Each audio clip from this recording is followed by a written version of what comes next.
Hey guys, it's Matt here, the founder at Sweat Elite, and welcome back to the Sweat Elite podcast, another episode of In My Opinion. Number 27, we've got the streak continuing, 17 in a row now, and I'm recording this one from the middle of nowhere in Japan, the middle of the mountains. I'm up skiing for 6 days, yeah, and I am 3 days post Osaka Marathon, and I didn't even really look in the mirror very well in the last couple. I'm actually pretty sunburned. If you look on YouTube, I didn't actually realize today's an absolutely stunning day. We have gotten so lucky again. I actually came to Hakuba last year at the end of previous year, end of 2023, and managed to come just before the peak ski season. And I feel like this time we've come just after the peak ski season, and the skiing here is unreal. It's perfect conditions. It's very sunny outside today. That's why I'm a bit burnt. I didn't realizing I got burnt this morning. Luke was up here for a couple of days. He just left, went back to Houston. Reem's here. She's skiing right now. My mum's here. She's skiing right now. Love traveling with my mum. She joins me on plenty of adventures. And going to answer plenty of questions today. Talk about Osaka Marathon. All the excuses are going to come out. No, to be fair, this is actually interesting. And I don't mean for my stories today about Osaka Marathon to come off as excuses. It's just, I guess I wanted to share some of the backstories of which sort of, built up in terms of a few personal, I don't know if you even would use the word personal. I'm going to share them, so they're not really personal. Things that I had to deal with. It also sounds like an excuse, but I'm just going to share sort of some of the things over the last few weeks that I was dealing with leading into Osaka that I guess all added up to find me on the start line, I would argue, far from mentally ready to race. And I think the jet lag I experienced on the way in, of which I'll get to in a minute and share more in detail, combined with my asthma flaring up, which I'll talk about, which I think I know why, just sent me over the edge. So, yeah, a bit of a bummer to drop out of Osaka. I'll dive into that in a minute, but I'll talk about that. I guess they are excuses, but it's just a story. I just want to share it. Because some of the things I'll share, I guess people can probably try to avoid. I think the jet lag thing for sure, because I've got some ideas on how I probably could have dealt with that better and why I didn't deal with that as best I have in the past. It has to do with a substance I normally take, which you can't bring here in Japan. We'll talk about that. We'll talk about, got a fair few questions off the back of it about asthma, which I'll answer. And I must say, I've never been able to get my asthma under control when it's in the winter anyway. So I don't know if I'm the best person to answer these questions, but I'll try. Got some really good rapid fire questions and workouts of the week. This week, I'm going to talk actually about some workouts that are best bang for your buck in under an hour. 5K, 10K workouts, half marathon workout, and marathon workout. Something a little bit different. Workouts that I think people could do, including warm up and cool down in less than 60 minutes, that I think would be really good bang for your buck. Probably the best bang for your buck you could possibly get, especially if you are fatigued and tired and stressed and maybe traveling. Workouts that are pretty easy to get out the door for and just get done, which you'll find beneficial, which are not necessarily long and not crazy effective, but effective enough to get plenty out of it in a short period of time. So that'll be towards the end of the episode. And got plenty of good questions coming in here too. So let's get stuck in. I guess I'll start with Osaka Marathon. So 3 days ago, race Osaka Marathon. Some of you may have listened to the podcast we put out yesterday with Luke, the sort of race recap. Luke ran super well. I am so stoked for him because he's had a year 2024 where he didn't race as well as he would like to have, even though he still raced decently. Had a bit of a rough run in London, and then didn't quite put it together in the second half of the year either. And it's awesome to see him come out and finally run a personal best. And I really do think he's got a long way to go. There's something interesting going with Luke. We talked about it this morning, and I won't dive into details because I really don't know the answer, but he keeps pulling up from these races. And so if you don't know Luke, I'm sure many of you do at this point. He's one of my very good friends now. He's a co-host of the Sweat Elite podcast Training Talk, 224 marathon runner. He was a 227 marathon runner. And he's finishing races and he's sort of not struggling with really much post-race soreness at all. Like he's skiing, he's like 100% today, 3 days later. I mean, I'm never like that. I'm normally 100% 5 to 9 days later. And even after the half, when he ran his personal best 70:11 in Houston, he was like fully recovered the next day. And it's interesting. I just really wonder if it's something going on there. We just don't really know what it is, or maybe he's just unique. But I guess it's really not. There's no point in looking at people's, we were talking about the fact that some people on his Strava, give him a little bit of a hard time or question the fact that he does his easy runs too fast. And my response to that is, there's lots of pro athletes that do their easy runs much faster than him. Yes, there's pro runners that do their easy runs much slower than him. But in the case of recovering from marathons and halves, he's recovering at ridiculous rates. And I just wonder if he's able to empty the tank. And if you're not able to empty the tank, it reminds me of Stephen Scullion's London Marathon, where he ran 2:16, I think. And he sort of just explained that he was quite stressed before it. And when you're stressed, you can't get your heart rate up. You can't push very hard. You've sort of got your HRV sort of in the way, I believe. I'm not an expert at this, but I know some of you listening will probably know more about this. And if you do know more about this and you've got case studies and you fully understand this to do with stress, because Luke openly shared on the podcast that he's been dealing with a few things. Some are personal, some he shared. And yeah, I wonder. But anyways, I'm really happy for him. I think he's got a long way to go. I think 2:19 is not far away for him, which is really exciting. And I'm actually kind of excited about the idea of him, us racing each other in the next couple of years. So hopefully that happens. But anyway, I dropped out 22.8K, 14.1 miles. I shared yesterday, if you want to hear my recap of the actual race, I don't think I'm going to recap it here again. I talked about the race itself in that. I guess I'll quickly go over it now. If you want to hear the 30-minute version, it was out yesterday on Training Talk from, I think, about the 40-minute mark of the podcast. But basically, I started, felt pretty good through 5K, 16:13, which is 2:16 marathon pace, 10K in 32:0 something, 07, I think. I can't remember exactly. I'm trying to remember what the clock said at my, at the mat, which is a sub 16-minute 5K split. Felt good. I only ran a bit faster to catch up with the pack. Felt really good. But right around 9 to 10K, my lungs started to really struggle with that respiratory cough, which I deal with pretty much in any run or workout that's pretty much below about 0 degrees or 32 Fahrenheit.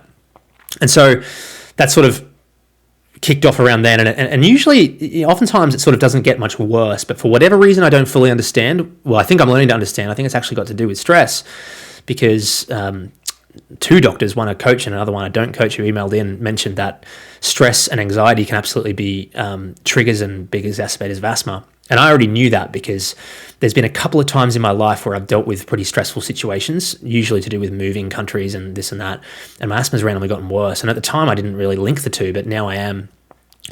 And my asthma just got out of control at about 20K, 21K, and I dropped out at 22.5, only because I actually felt I was at risk. At that point, I think I was still on pace for 2:17, but I was slowing and I was coughing a lot. And yeah, I think if I'd finished, I don't think I would have gone anywhere near even sub 2:20, and it would have been very, very uncomfortable. And, potentially, if you cough your way to a marathon for another, what did I have in front of me? Another hour and 5 minutes. Yeah, that's a health risk for sure. I've never really had long-term consequences of these things, but then again, I've never run a marathon coughing for that long. It's normally light coughing and just for a brief period. But anyways, I was bummed for sure to drop out, but at the same time, I don't think I had a choice. I think I'm a little bit bummed because I didn't keep my streak alive of a marathon a month, but at the end of the day, you have to drop that when a health problem comes up, and I've been open about that. But yeah, I think I'll dive into sort of where my anxiety and stress began. And, like any human being, I struggle with that. I have struggled my whole life with that. I don't think probably any more than the average person, but I very much do. I go through stressful periods like anyone else. I struggle with periods of feeling pretty depressed like anyone else. I don't think I have long periods of feeling very anxious, but they tend to be short bouts, although I do remember one that was pretty severe in about 2017 after a relationship breakup, but only because I had to move countries and move home from Finland, and a whole lot of things changed. I had to change jobs and all that, and there was a lot of uncertainties. But this time wasn't that bad, but at the same time, I think everything I'm about to share here is sort of, they're all kind of small, but they all really added up. And as I said, the jet lag that I experienced, let me just get started. So I guess I tried to pinpoint after the race, when I had a bit of a therapy session with one of my friends, where it began. And it actually began at Arizona, at the Arizona Running Experience Camp. And it was a bit of a weird one because we arrived 4 days before that, and we went to visit Emmanuel, who I coach, who's actually one of the two doctors that said, be careful of the asthma and all that after the race. And I don't want to dive too much into one particular part of this because it has to do with one of Reem's family members passing away. But one of Reem's family members passed away. She had to go back to Chicago pretty much immediately on arrival into Phoenix.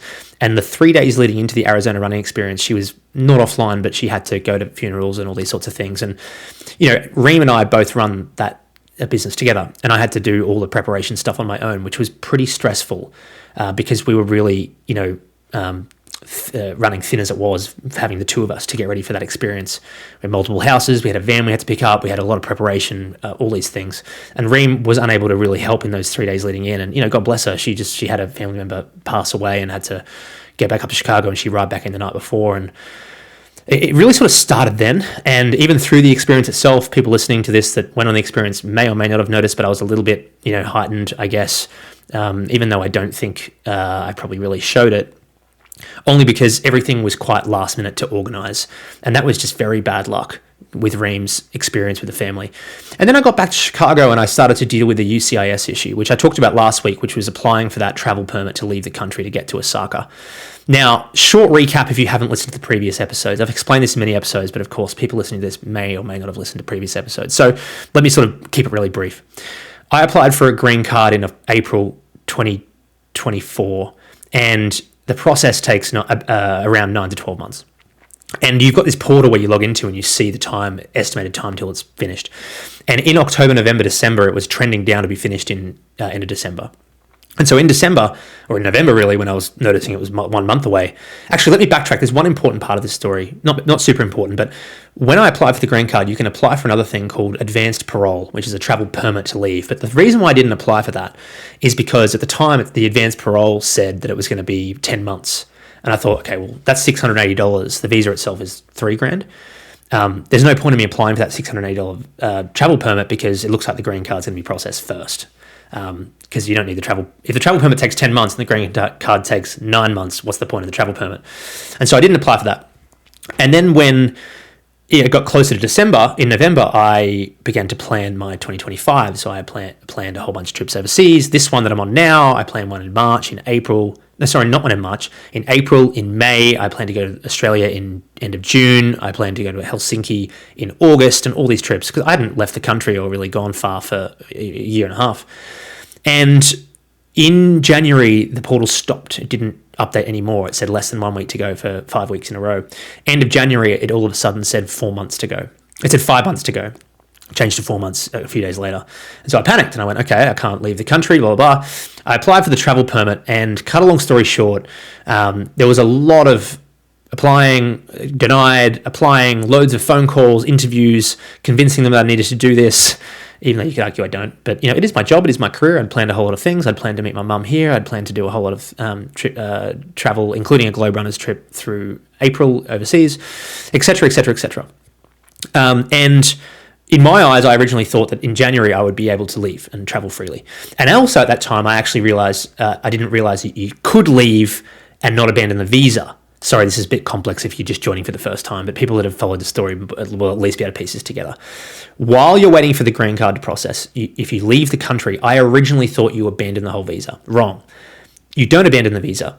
You basically abandon half the visa. And the half of the visa you abandon is your ability to come back in while it's processing. And when I went through all the hoops of trying to get the UCIS to grant me an emergency travel permit, I learned that I'd actually completed all the steps. Reem and I don't have to do an interview, apparently, at least at this point, because our marriage is deemed legit. That's why they interview you, if they think your marriage isn't legit. But we have 3 years of photos together and Airbnbs all over the world, flight tickets and all that. So I didn't have to do the interview. I'd done the biometrics. I'd done all the steps. And so I learned that, okay, I can leave, but then I can't re-enter the States until the green card's done. And in my eyes, I thought, looking at Trump, looking at all these new things to do with immigration and the whole department getting revamped, basically, it could be years. And so I had to make a decision which honestly kept me up at night for about a week straight. Of course, not every night, a week straight. Simultaneously, I dealt with trying to figure out what to do with my dog Turbo. So Turbo is 8 months old. Dachshund, love him. Reem loves him more than me. And Turbo also has developed, very common for a Dachshund, a sausage dog, has developed a pretty much to our poor management. He's developed a pretty intense emotional attachment. And so whenever we leave the house, he barks and barks and barks, hates it. We've tried a whole bunch of things. We haven't tried enough things. We've taken him to some classes that helped a bit, but We traveled with him to Florida to a few different places, and I think that hasn't helped him be settled. I think he's just all a bit rattled and all over the place, because even I get, like, when I'm traveling and there's a lot of stuff going on, a lot of different places and stimulus and, things I've got to deal with, even I get anxious, but I can't imagine what it's like for a dog, because dogs are very routine. If they get out of their own habits and comfort zone, they can become very stressed. And so Turbo has unfortunately developed a pretty intense bark, and he's even gotten so stressed, to be honest, now that I spell this out, I feel like a pretty irresponsible dog owner, but Turbo's fine. I mean, when he's with us, he's all good. But one thing that we're trying to figure out right now is in the night, if he hears any sounds, he just starts barking. And for about the 2 weeks leading in, there was multiple. When I say multiple, I'd say half, probably 50% of the nights. He would wake up in the middle of the night and start barking at a noise outside, oftentimes several times, which disrupted my sleep quite a lot. And I was sort of trying to use these THC gummies to solve it. And to some extent, I kind of managed it okay, because we were in our own bed, we were in our own environment and all these things. But trying to figure out what to do with Turbo without trips, learning that he couldn't come to Japan. Japan have a 40-day rule. It was too far. Combine that with, if you listened last week, I got told on the phone by UCIS that I was going to be able to get the travel permit to be able to go and come back. And then I got told on the phone in the first interview, yes, you have to go out and get all these passport photos, fill in all these forms. It took me about 6 hours to do it. I went into the office and they basically laughed at me and said, this is not urgent. An urgent situation is a death in the family. And I sort of had a debate with the guy, and I said, your colleague on the phone yesterday said that I'm going to be able to get this. Like, why has this changed? And he basically just gaslit me and said, this is a different department. And then he even took the piss further. Every time I share these stories, people have a go at me for sharing these things, but fundamentally, I don't think UCIS are watching these videos. I really don't. And plus, the titles aren't anything to do with them, so I don't think that's a problem. But I'm just sharing a story, to be honest. I'm not bashing them. I'm just sharing what happened.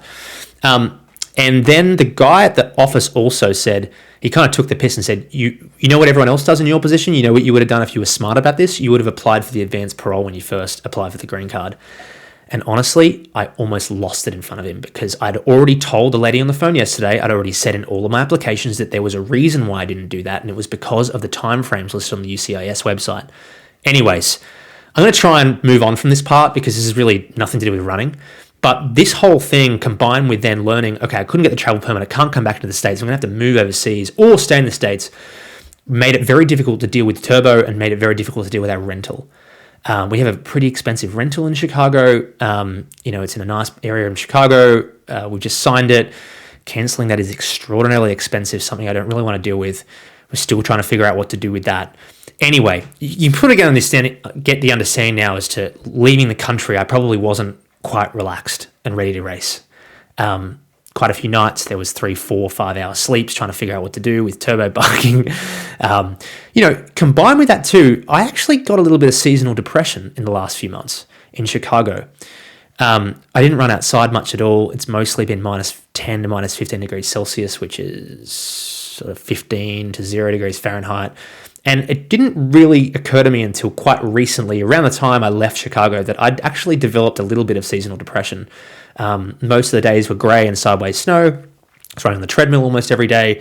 And, people listening to this, I'm sure that lots of people listening to this, especially if you're from the Nordic countries or from somewhere cold, you probably know that if you run inside a lot, it's almost like your therapy is gone. And for me, running is therapy. For many people listening to this, running is therapy, especially outside in the nature and the beautiful weather. I mean, I'm looking out the window now. I'm going to go for a run straight after this. I wasn't able to really run outside in any reasonable weather for a long time. I think there was maybe 2 or 3 days where it was okay. And so I did all my workouts inside. I actually also thought at the time that's a good idea to manage my asthma by doing that, because Chicago is so cold that if I do work outside, my asthma just is a mess. And so I left Chicago 5 days before Osaka Marathon, not in the best state to do a marathon. My training up until that point was pretty good. Lots on the treadmill, so it's hard to gauge how that went, how that was really going, because the treadmills are different to running outside, even though they're very useful. And when I usually travel with a couple of these THC gummies. Europe, most countries around the world, many just don't even check for that stuff. They don't have any, and they don't even care if it's a personal use. They'll throw it out. Japan is different. Japan, when you travel in, so year before last, and the time I came before that, I got my whole bag and my whole body searched. Now, I didn't have edibles either time, THC gummies that is, and I knew that was probably going to happen again. And guess what? When I arrived in, it happened again. 50% of people coming in are having that happen. So didn't bring any in. And usually I deal with jet lag with them and they knock it on the head. But in Japan, it's like one of only a few countries I go to where I can't do that. So I arrived, didn't sleep so well on the plane, I guess because I was anxious and stressed. And when I arrived, my sleep was completely derailed for the next 5 days. I slept 1 hour, then about 3. I banked about a 5.5 at one point, and the night before the race, I banked 3 hours 50, according to my watch.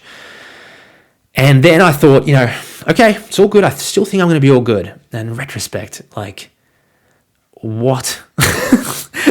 No, I was actually pretty positive before the race, even still. I posted on Instagram, posted on Strava. I think I can still PB, and at the time, that was where my head was at. When I started, my asthma started flaring up at 8, 9, 10K. I think in addition to that, I started to just feel generally very tired in the head, not in the body at all, in the mind between 10 and 20. It was actually a very strange sensation because I split 32.07 with a slight negative split 10K, and physically I felt really good, but mentally I felt very, very tired. And at halfway, I just knew that this was going to be a disaster. I considered slowing right down and maybe even letting Luke come to me and running with him, but the asthma I said on the podcast yesterday, I only thought about dropping out for about 10 seconds and then I dropped out. And it was when I just couldn't stop coughing. So, this is, that's really the end of the story. Lots of really small things that really added up to put me into a state where I was very anxious, very stressed, very worried, lots of unknowns. How long am I going to be out? How long will I have to stay out of the States for? How long, how do we sublet our house that's many thousands of dollars a month? What are we going to do with Turbo? How are we going to get into Portugal? To get into Portugal, where I'm going in a week, you need to apply for the permit to get him to come 7 days out. Reem and I weren't going to do that. Reem's traveling back to Chicago in between here in Portugal. I'm going straight to Portugal. Then we have to go to another place. Turbo can't get that travel permit until he arrives. Oh my God. Anyways, I didn't deal with any of this very well. Now, when I think back, there's loads of things I could have done to deal with this better. I could have spoken more to people. I could have journaled. I could have spoken to Reem more about this. I even got kind of frustrated at Reem a few times when I shouldn't have. It was just because I was anxious and stressed, and that's a very common thing for people. When they're stressed and anxious, they get frustrated at things they shouldn't. All good now, but at the time, especially around Turbo, we had a few, heavy debates. I wouldn't call them arguments, but we were trying to figure out how to deal with him. So I would say, 60% UCIS, 30% Turbo, 10% seasonal depression in Chicago, having to run the treadmill all the time. But what also was a bit of a throw-off was in Osaka, I started the race and asthma picked up quickly, and I was like, I haven't really had asthma in the last month and a half. Why is this happening? And then it just quickly occurred to me, I'm like, that's because I've only been doing easy runs outside, or most of them I haven't even been doing outside. Almost all the hard workouts, by I think one long run in the last 5 weeks or something like that, have been on the treadmill where asthma won't flare up because it's not cold. So there's all my excuses for running poorly. And it's funny because I'm about to read out some of these rapid fires, and I'm not doing this marathon a month thing for optics. I'm doing it for myself, and I am excited about sharing the journey because I know a lot of people will find it interesting. But some people on my, not even being negative about it, but some people are sort of saying oh, do you regret doing the marathon a month? Was it too much? I think one of the questions is, I'll get to them, but one of the questions is, where is it? Do you think running a marathon a month was too ambitious, as if it's already finished? I'm still going. That was just a very, very unlucky experience. So I guess it's worth noting that the reason for DNFing was nothing to do with doing too many marathons, in my eyes anyway. Let's see how well that ages. I don't know. I actually am very, very optimistic about PBing in the next 2 months because I split 68.41 and it was really comfortable physically. It was not comfortable mentally or respiratory in my lungs. So anyways, I think I'm really excited about the marathons coming up. The only thing I need to figure out is the asthma. But with that said, the marathons I have planned in the next few months are almost certainly not going to be cold because my asthma's flared up by cold, dry air. Osaka was very dry. It's about -2, I think, degrees Celsius or 28 Fahrenheit. And the stress and anxiousness just flared it up. And it's life. It's something that we just have to deal with. And I'm always going to be open and honest about these things. While everything I just said sounds like one whole load of excuses, to some extent it is, but to some extent it's just reality as well. And it's weird because I think to myself, I think I posted on Instagram saying like, these are all my decisions that I had to deal with. Yes, but I also said it's bad luck because I was misled massively by the portal in the timeframes. They are all over the place, and I didn't know that. I almost wish that I had got the advice earlier on in the year from anyone that had done the green card to tell me that those portal figures, which I went with, I mean, I signed a lease in an apartment based on those portal figures, basically. If someone had told me those portal figures are meaningless and don't look at them, they have no, I would have played this very differently. But at the same time, I think I managed the stress poorly. So whatever, we move on. And part of the cool thing about doing so many marathons is I didn't really feel that down about this race because I'm just doing more. I've got another one in a few weeks. Hopefully I get to the line there, but if I'm not feeling like I'm ready to roll, I will skip March and go April. I'm entered in Ballarat and Manchester. At the moment, I'm thinking Manchester, and that's only because I'm going to be so close to there in Europe, and Manchester is so far, Ballarat is so far away. I'm 90%, but, I did hear, a few people have, I think last week I said the Inside Running podcast boys haven't replied to me publicly. A few people have said that they want me to DM them, and I thought, guys, like part of the reason why I'm doing this is because you guys were giving me flack like last year or the year before. Yeah, okay, get over it, Matt. I am over it. Whatever. It was a small deal. It was actually a very small deal. But at the end of the day, like I wanted to sort of like keep this little beef. It's not even a beef. Like I saw Brady in Chicago. We like spoke like whatever. I don't know them very well at all. I don't know them, period. But I wanted to keep this public. I'm not doing a DM. Like I want them for it to be a podcast public challenge. Like that's not the deal. I want them to publicly do something, and if they don't, that's not interesting to me. I made a public offer. I want a public response, and so yeah, it is what it is. And it's funny. One of my guys I coached was like, "You're the man in the arena right now. Keep it going." And I was like, that reminded me of something the Inside Running podcast boys said. The man in the arena, don't criticize him, but then they do criticize others, but when it's them, they don't. Anyways, Inside Running podcast. You have to get back to me literally in the next few days publicly to do Ballarat, but even if you do at this point, I'm pretty set on Manchester, to be honest, and it's really only geographical at this point. I'm going to be in Lisbon, 2.5 hour flight to Manchester, straight in there. Man, to get from Lisbon to Ballarat is like, fly to Melbourne, what's that, 24, 25, and then like 4 hour drive. And I'm also going to Australia in the end of June for Gold Coast Marathon.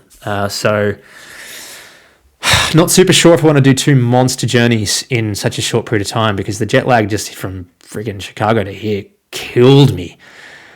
And that's even worse. I would leave earlier for sure, but yeah, we'll see. So yeah, there's Osaka Marathon and the recap. I've slept a little bit better last night. I'm on day 9. And it's funny, the Shareholders Club, and huge thank you to everyone's joined that, by the way. There's been a flood of people joining that recently, our private podcast feed and Discord channel. A small sort of membership, you can call it, for $10 a month, $99 a year. Little plug here. I've got a great Discord channel. One guy in there was sort of giving me studies and information about jet lag, and he's like, dude, and this is information for everyone listening. We changed time zone, I think it was 15 hours, and he goes, you need you either race the day after you arrive, or 10 days after you arrive. I raced 5. So he's like, that's one of the worst times you can race. Now, funnily enough, I didn't know that because these THC gummies I've been having when I've been going to Europe and Australia have just been killing my jet lag in 2 days. It's so powerful, especially if my tolerance is low. So normally what I do is I get off the THC gummies for a few weeks, so my tolerance is low, and then have them on arrival when I get to Europe or Australia. 2 days, my jet lag's gone. It's amazing. Couldn't do that this time. It's interesting though what the individual said. My Discord's not open here, but he said that, and this is interesting because in Chicago Marathon, Ben and Mary from This Messy Happy, I caught up with them after the race, legends, and they ran super well at Chicago Marathon, right? And they arrived from Thailand the day before, and they both ran PBs, I think. Well, they ran very, very well compared to what they thought. And at the time, I was like, that's nuts. But then I remember Christian Blumenfeld competed super well traveling to Singapore, landed the evening before. So here's a tip. It's actually apparently quite good to arrive a long haul journey to arrive like the day before, because then you don't have the fatigue set into your mind and your body for the race. You're better off if you got a really long haul journey arriving like 24 hours before. I've seen quite a few examples of this now. And in retrospect, I wish I'd known that. I reckon I would have arrived in Osaka like a day before. That is real. And because now when I think about it, it's real. So you're better off arriving like one day before or like 9+. Don't do what I did and arrive 4, 5. And going back to Inside Running podcast, I was, stitching them up there a little bit, but kudos to them for actually talking about this on podcast before. I know Brady's had a hard time with jet lag before, and he's arrived, I think, about the same 4 or 5 days before. It's real. It really is. So if anything, I hope all that big ramble of excuses was just enough for you to learn, at least about the jet lag part, because it's almost stupid of me to not know that when I've been traveling around the world for like 15 years. But with that said, I've never done a time zone change that big and raced a marathon straight away. I've always been in that place, ready to go for the marathon. So yeah, definitely going to learn from that. And I hope everyone listening does too. So moral of the story, don't deal with UCIS. Don't get a Dachshund. To get a Dachshund, they're amazing. They're so cool.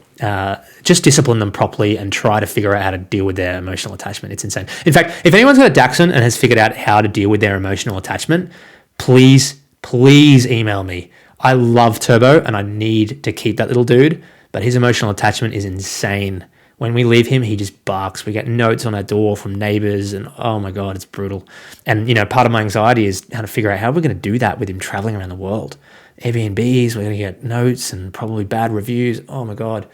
And these were the debates I had with Reem about how to deal with that, because I'll be honest with you, this sounds really brutal, but there was a few days there where I wasn't super sure if we'd be able to keep Turbo. I was actually thinking about who might be able to care for him. And then Reem and I were like, no, we're gonna keep him. We're gonna have to figure this out. And of course, the option was always there to stay in the States the whole time. But the reason why I felt very uncomfortable about that, the whole Israel-Palestine thing has really, really bothered me as well. That hasn't really contributed to this, but the whole expansion, I'm not going to go into that here because there's some people listening to this that are still on the other side of this, which is just unbelievable. But I'm not gonna dive into this. But I'm not going to lie, I'm a little bit spooked by the US government right now and some of the things that are going on. I'm sure that's probably quite understandable, especially to people in the US. Trump's video this morning of the new Gaza. Oh my God. That's nuts. I don't know if you've seen that. Go to Al Jazeera Instagram, Al Jazeera, and look at it this morning. He's got this new vision for Gaza. It's just sick. It's just disgusting.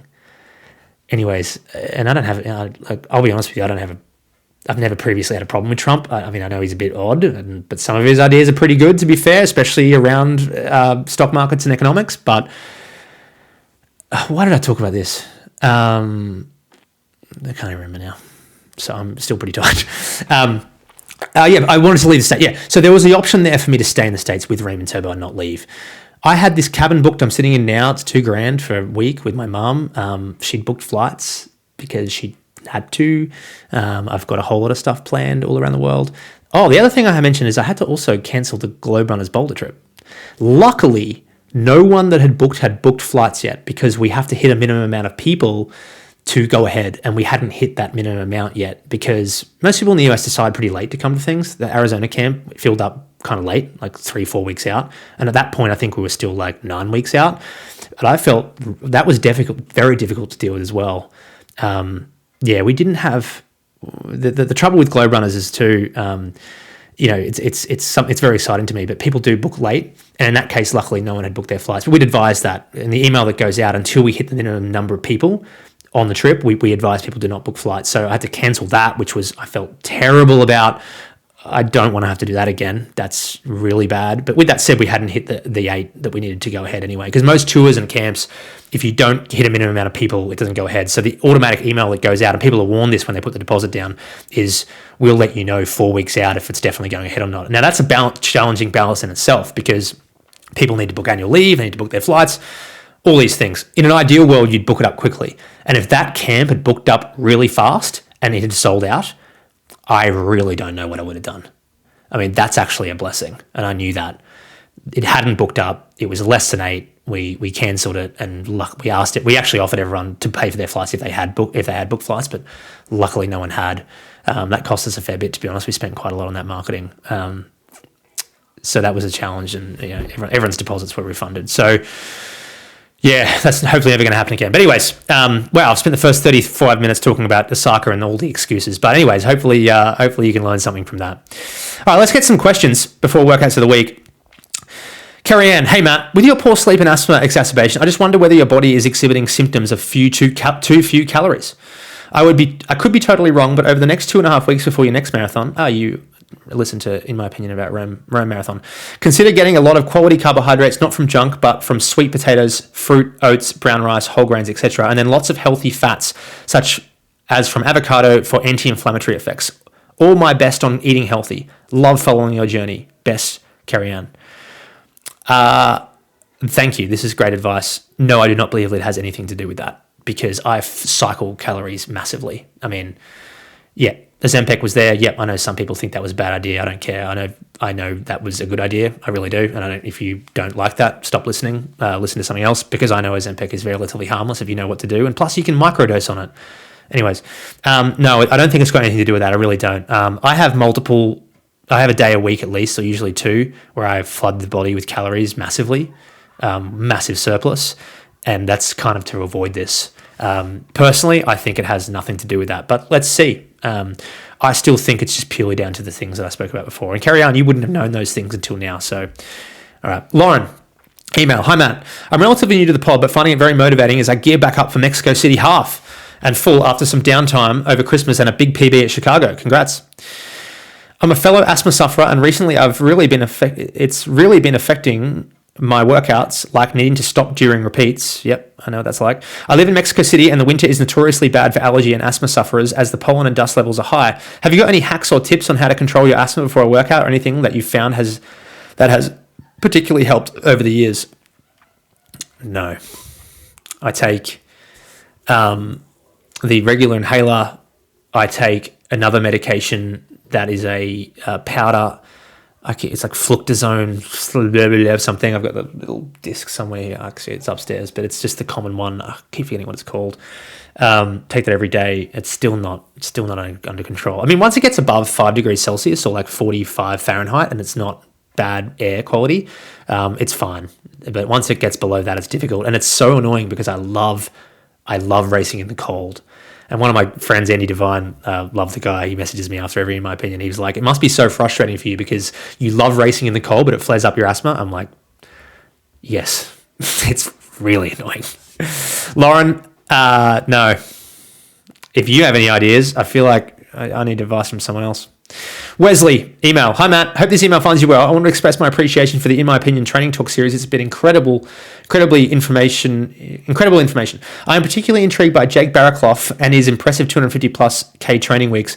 Given your experience interviewing numerous runners who have achieved remarkable times off low mileage but high lifetime mileage, I was curious to hear your thoughts on his training approach. Additionally, I would love to know your opinion on the Japanese method of extremely high mileage, long runs over marathon distance, and the infamous 40K TT to determine marathon times. Cheers, Wes. Yeah, I don't know. I really don't know. Jake is improving a lot this year. It seems like the iron was his problem, I think. And he's running Tokyo in a few days, so I'd actually might come back to this question because at the end of the day, we have to judge people's approaches on how they perform.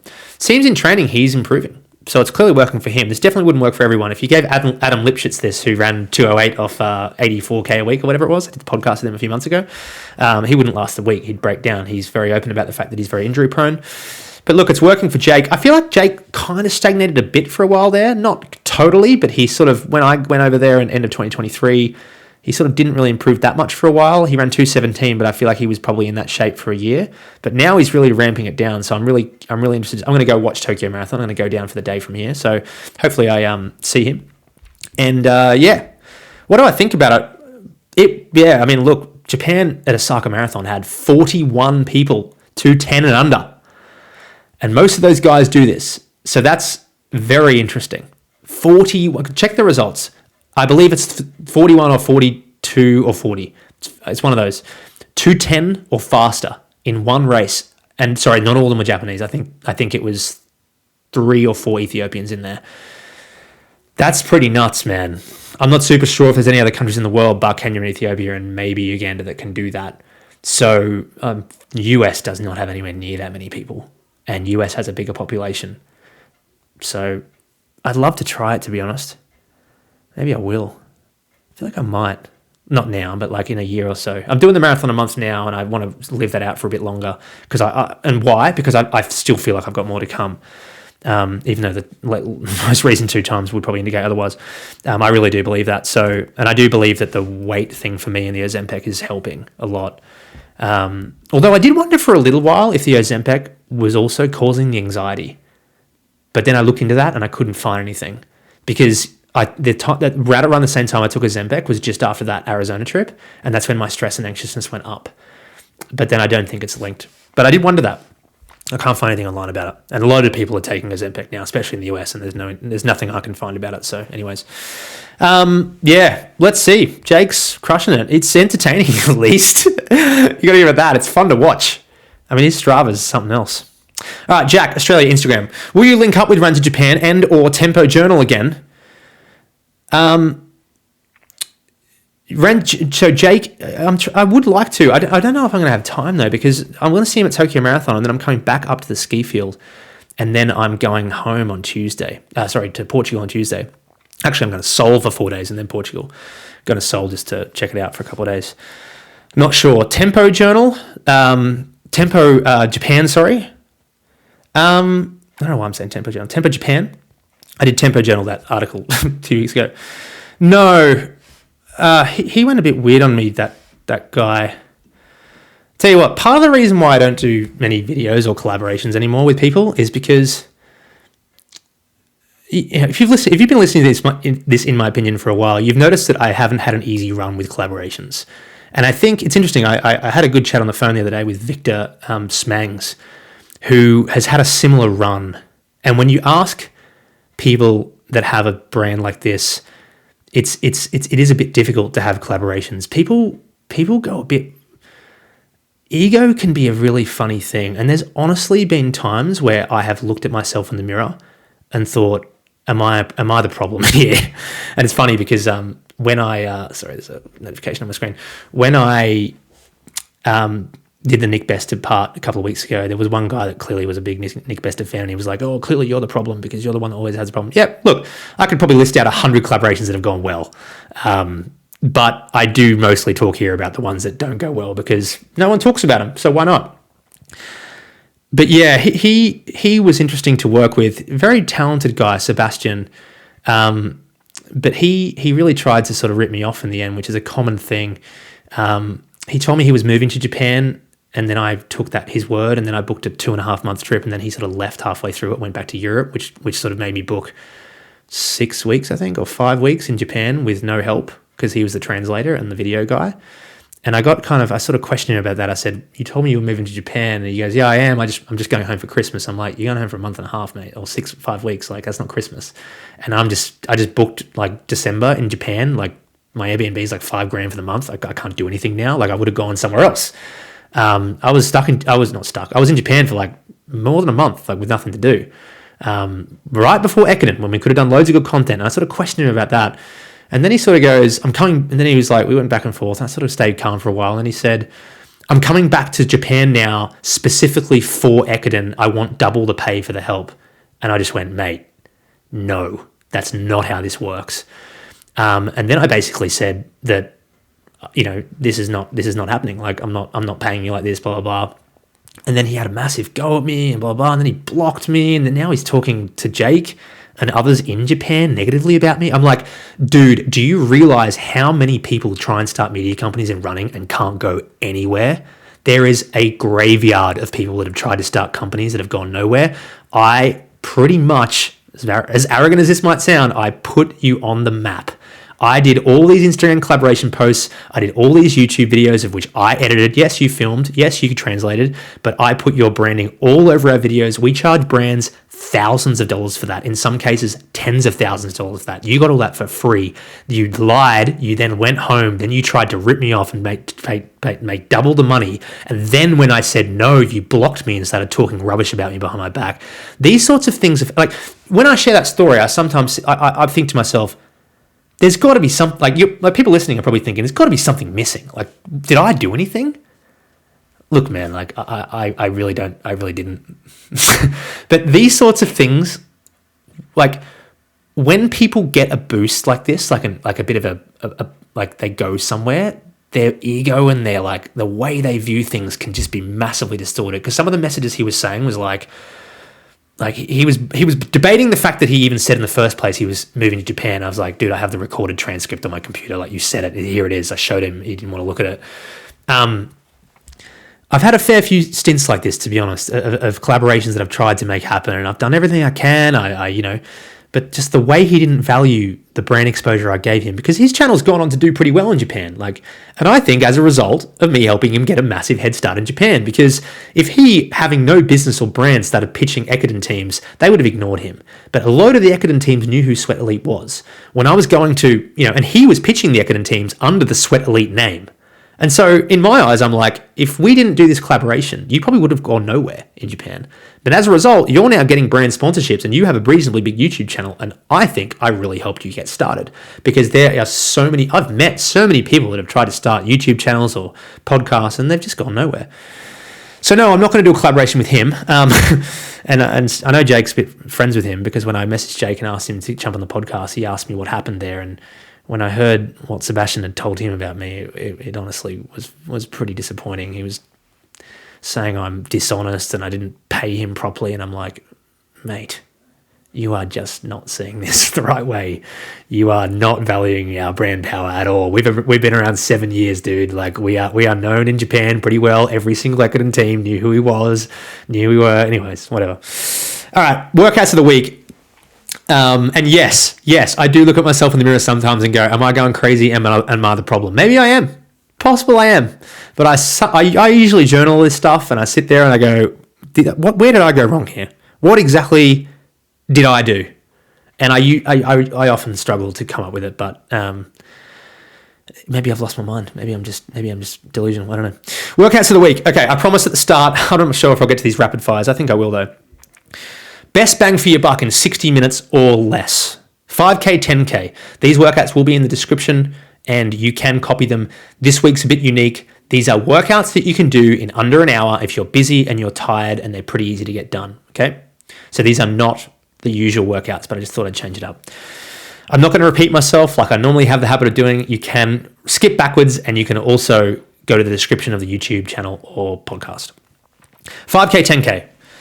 Short warm-up, I would do 10 minutes. Normally 20 to 30 minutes is better, but in this case, we're sub an hour. 10 minutes at threshold. 10 minutes at half marathon effort, 10K effort, around there. Pretty steady state. 2 minutes rest. 10 by 1 minute really hard, 1 minute rest. 10-minute cool down. All under an hour, bit of threshold, bit of VO2 max. Perfect. Yep, not a lot of volume, but we're doing everything we can for less than an hour. Half marathon. 10-minute warm-up. 8 by 1K. You can actually go up to 10 by 1K depending on how fast you're doing this. But I like the 1K threshold repeats for this, because 1Ks, I feel like if you're really tired and you're doing short rest, 30 seconds in this case, I feel like it's sort of easy to get through threshold like this. I don't think it's very effective to be doing lots of threshold at short intervals, because you have to get used to dealing with discomfort for a long period of time. But in this case, 10-minute warm-up, 8 to 10 by a K with 30 seconds rest, recovery, 10-minute cool down. Very simple. Less than an hour, very effective, half marathon specific. You could argue this is also 10K or maybe even 5K, but pretty good for half marathon. Marathon. Now it's very hard to get a lot of bang for your buck in an hour in the marathon, but you can do it. I'm calling a 60-minute run with a 15-minute progression warm-up, right? 15-minute warm-up, maybe stop for a minute, couple of quick dynamic stretches. 30 minutes continuous at marathon effort. And if you're feeling rough, like I was in the 5 days when I got here, take 2 or 3 30-second rests at any point in the 30 minutes. That's all. I've actually done similar things to this before when I've been extremely jet lagged and tired. So 30 minutes continuous at LT1 threshold, so just off half marathon effort, close to marathon effort. And if you're feeling really rough and tired, I just literally said a minute ago, I'm not going to repeat myself, here I am. Take a 30-second break at any point. I would take one at like 15 minutes and then like 23 minutes. 10-minute cool, or cool down as long as you can until you hit the 60-minute mark. I think that'll be probably 14 minutes. So yeah, I think that's the best bang for your buck in under an hour. And to be honest, that's pretty effective, I think.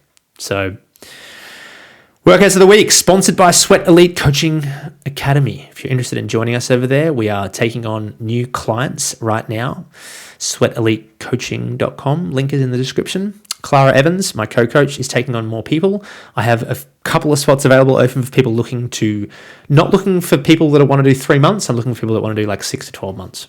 So ideally people that want to race Berlin to Valencia in that realm, New York, Frankfurt, any of those ones, CIM, and even through till next year. So I'm not super interested anymore in taking people that just want to join for 3 months because I don't have a problem with that, and people are welcome to do that, but I would rather properly nurture someone and really get them to improve. It's pretty hard to improve in 3 months too, because it takes a while for me to really learn the athlete as well.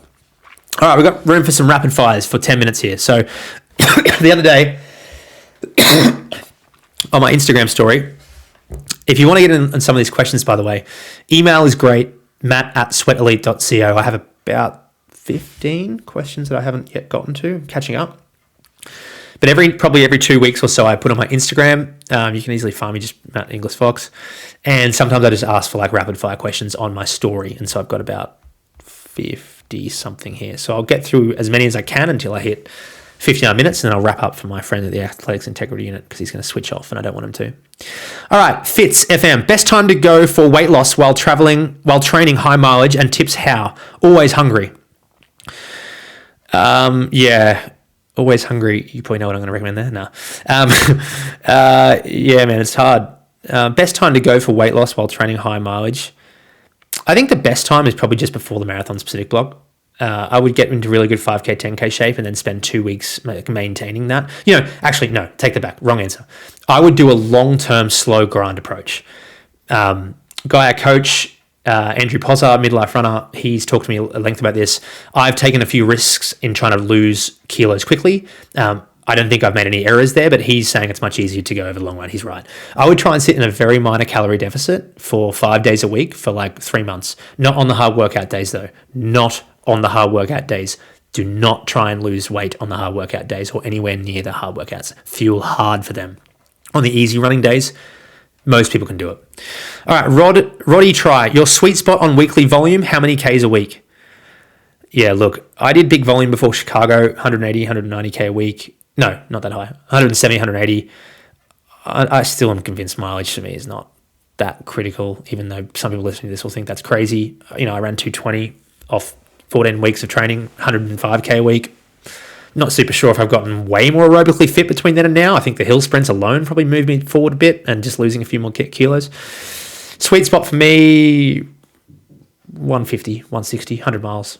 But at the same time, I would like to experiment with Jake's approach at some point just to see what that does. I really still stick by the fact that too many people are obsessed with weekly volume. Like, they really are. I'd love to go on for half an hour about that. I will later, but not now. Sunling, will you try a sub 15 marathon? By the way, rest well and let's go again. Will you try for a sub 215 marathon? Not yet. I don't think I'm ready for that now. In the future, maybe. We'll see. I don't think I can do that at this point. I think I can run 216, but sub 214, not at the moment. Hopefully sometime later this year or next year, but at this stage, I can't see it. All right, Wilt Van Riel, overeating during training. That's not a question, just overeating during training. Are you telling me that's what you're doing? If you are, that sounds like fun, man. I would keep that up. All right, Carl Nolan, what part of Dublin is Luke from, and club did he run for? What a PB from him? Oh my God, I'm still struggling with the memory because I'm so tired. I don't remember. I feel terrible about that. Sorry, I just don't recall. But he's shared that before. I'll get back to you. All right, Rick Blend, power to weight ratio. How to find the limit? Over-driven by feeling or also data? Finding the limit is purely trial and error. Everyone's different. Ryan Hall failed getting light, very light. I haven't yet experienced that. I might soon. And if I do, I'll have a story to tell and I'll share it and I'll correct course. Rick Blend, 22, buying the Bitcoin dip. Yeah, man, I got lucky. I bought like $5,000 worth of Bitcoin in 2017 when it was like $1,000 and pretty much held it all the way. So I've gotten really lucky. I'm not buying anything else. I'm just watching that thing pump and it's going to keep pumping. So, I'm not going to tell you to buy it because that sounds like I'm part of a Ponzi scheme. But anyways, Flo Cav, do you think running a marathon a month was too ambitious? Oh, yeah, I already answered that. Not at all. Marwell Marataya, thoughts on double threshold training? Do you do it? I've answered this before, but I know that many people haven't listened to before. Definitely works for some, lots actually, but I do not do it. Am I interested in doing it? Yep, maybe in the future. I think I've done 3 days of that before. I've just joined friends. That's all I've got to say about that. But look at Jakob Ingebrigtsen, look at Andreas Holmgren. There's absolutely examples of people doing that very successfully. You know, Renato Canova's group, very successful. Ashley Key 1992, is Ballarat Marathon happening? I've sort of already answered this. I just sighed because I would love to. It's just logistically so hard because of this whole movement, moving my life around the world thing. I think it's unlikely at this stage. I'm sorry to say. Sam P 1296, thoughts on Grand Slam track? Does the sport really need it? Good question. I think it's a good idea for sure. Only because Diamond League was just sucking. That's it. I love new ideas. Try something new. Diamond League had terrible pay, pretty shit media. I'll be honest, World Athletics, I don't know World Athletics' relationship to Grand Slam track, but World Athletics' media sucks. They focus so much on like Instagram short, flashy reels, which you don't get to know the athlete at all. It's just crap. I tried multiple times to apply for their, while their YouTube channel was growing really fast, I was applying for their media sponsorship, just got denied at first every time. They don't even do any YouTube. They just do these stupid Instagram reels that no one cares about. They get lots of likes. But like literally people, if I asked everyone watching that, like, do you remember the World Athletics reel that was put out last week? No. Do you remember the Paul Chelimo? Oh, sorry, I'm using so biased there. But do you remember the Jake Barraclough video where he ran a marathon in 2:16? Yeah, fucking oath. It was amazing. Actually, I don't even know if he did a video about that, but you get the point. Like, Instagram and reels, no one remembers it. Like, anyways. Sam Gettings, pre-race morning tips. Stomach, always seem to have issues race day. I don't have that issue, but Reem takes... what's it called? Oh man, I'm so tired. I just don't remember. I've shared it in a video before. I'm sorry, I'm just mind blanking. She takes something from the pharmacy that like stops her stomach. Oh my god, I'm mind blanking. Sorry. Get back to you. Taylor Colbert, what percentage of elite field do you think is doping? Ooh, that's a good one. 20%. Leave green maybe 30%. Leave green footprints. Says situations where gaining weight can improve performance, more for high-level runners, but not uncommon. Yeah, good one. Situations where gaining weight. So Frank Schauer, German marathon runner in Kenya, told me that he got really light and then he gained 3 kilos and started running way better. I don't really know how better to answer that, but it definitely happens sometimes. I am not all about losing weight for everyone, not at all, just for me. Because I've noticed it clearly, that's all. Pound Cakes 06. How many days before a race do you stop taking creatine? I feel like you said this before. 5. Zay, that's just for the water retention, although I don't get much water retention, but it's worth doing. Zay Gang Lay 94. Would you consider challenging Brady and Reece Edwards instead of Ballarat for a 5K deal? Would you consider challenging Brady and Reece Edwards instead at Ballarat? No, Reece Edwards is way faster than me. I don't think I'd offer him 5K. He'd have to offer me 5K to try and beat him. Reece Edwards has run 2:13 multiple times. Different level to me. 04545. Anything particular you do for physical recovery after a run? Foam roll, stretching, recovery boots, etc. No. Creatine, ketones, carbohydrates, protein. A little bit of stretching. I think the rest doesn't help that much for me personally. Luke thinks otherwise. Other people think otherwise. I'm not going to get through anywhere near all these, but I'll get through a couple more. Quinton Coolack, mental other tips for dealing with injuries that can take you up to 1 to 2 months. Great question. An athlete that I coach has been dealing with multiple tendinopathy issues as he's just ramping up mileage. That's got nothing to do with his training. I know it for sure because of a conversation we've had. I'm going to save this for next week. This is I sent him a voice note, the guy I coach, a 5-minute one, and I feel like that was very useful for him. So I'm going to sort of replay it. All right, last couple. Josh Chivers. What do you think is going on with alleged Marcel Jacobs smear campaign? Referencing TRP recent vid. No idea. Haven't paid attention to it. Sorry, I'll look into that. Timmy Wong 1101. How would you solve leg cramping issues during marathon? Oh my goodness. This guy's just joined the party. Yeah, let me save that for next week too. Yeah, so many of these other questions here are pretty long answers, and I'm at 59:30. So I've got some really good ones here, actually. Really good. Is Osaka Marathon better than the Tokyo Marathon? Thoughts on runner and results they deliver? Ozempic leading up to Osaka, hunger. Yeah, some crackers. Okay, I'm excited about answering all these ones here. Sorry, on YouTube, I'm showing all these ones. So I'm going to answer all of these next week. Thank you for listening in. I'm going running and then night skiing and then having some chicken teriyaki. But thank you very much for listening in. I appreciate you all. If you would like to hear me give my opinion on your topic, matt@sweatelite.co is the best way to reach me. It's in everything that I say that you can reference and look back at is in the description of the podcast. But I really appreciate you all. Consider joining our Shareholders Club for our Discord channel where we can discuss all things running. Luke and I answer questions pretty much every day except when we're traveling. But yeah, guys, really appreciate you all. Thanks for listening to all my excuses about Osaka Marathon. Learn a few lessons. A few cards were tough to deal with, but we live and learn. But at the end of the day, it's just a marathon. All right, guys, I'll speak to you all next week.